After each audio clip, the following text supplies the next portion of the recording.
Hello दोस्तों, ये रहा स्पीकर कनेक्टर जो मैंने अपने साउंड बॉक्स में लगा के रखा हुआ है। इसको बनाने के लिए आप पीवीसी पाइप के कुछ इस तरीके से टुकड़े कट कर लेंगे और इनमें अच्छी तरह से होल करके पीछे के साइड और बाजू के 4 टुकड़े लेकर अच्छी तरह एक बॉक्स बना लेंगे। स्क्रू टाइट करने के लिए इस तरीके से पट्टी बॉक्स के चारों साइड सटा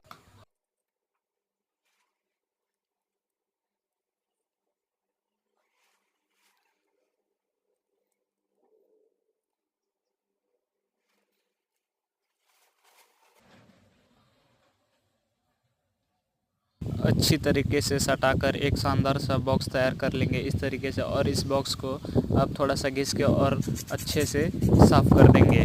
इस तरीके से अच्छे से साफ़ करने के बाद